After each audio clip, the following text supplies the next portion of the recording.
Ndodhemi në Trush në familjen Qohthi, ku tashmë ka nisur procesi i zgjësimit për bagëtit të cilat kanë rezultuar me sëmundjen e mortajës. Nga 280 krerë, rreth 100 kanë ngordhur deri më tani, ndërsa tashmë do të zgjësohen rreth 180 krerë të ngelura. Ky është një moment i vështirë për familjen Qohthi, pasi blegtoria është i vetmi burim të ardhuras që ata kanë. Muhamet, a fillojma? Rreth 180 krerë dela janë zgjësuar sot nga autoritetet veterinare në fshatin Trush, në fermën e familjes Qohthi, pas konstatimit të përhapjes së sëmundjes së mortajës ruminantëve të vegjël tek kafshët.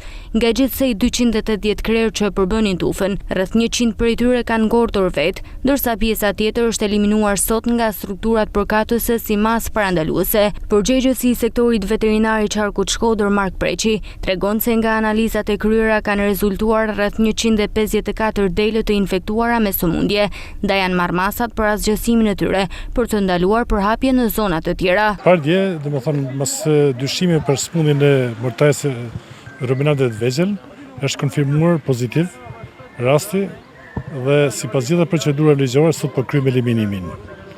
Eliminimin që do ta kryejmë me iniciarim, domethënë presim automjetin nga kompania që ndodhet në Lezhë, si do të transportojë gjitha kafshët e eliminuara sipas procedurës për të kryer procesin e iniciarimit. Mekanizmi që është për ta penguar prapë kësaj sëmundje është vetëm duke identifikuar rastet e dyshuara, nëse rezultati pozitiv, bëhet eliminimi i krejt fermës.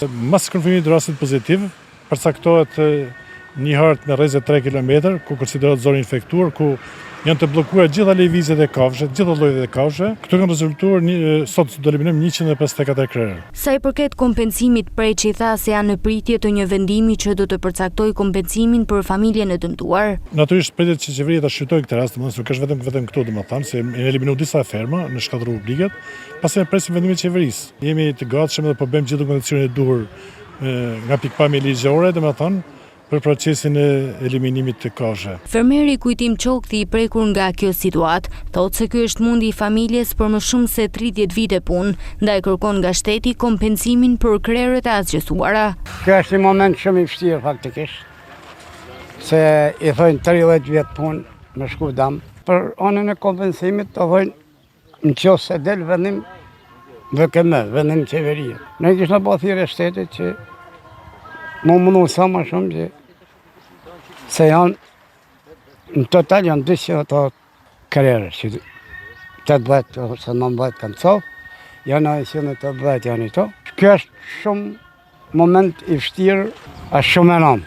Ne i bëjmë thirrje shtetit, i ta që ka mytë minimumi, me numra, me doktorave që janë prezent, e dinë se s'ka numri, i ta të paktën të kompensojmë si të blejmë tjerat.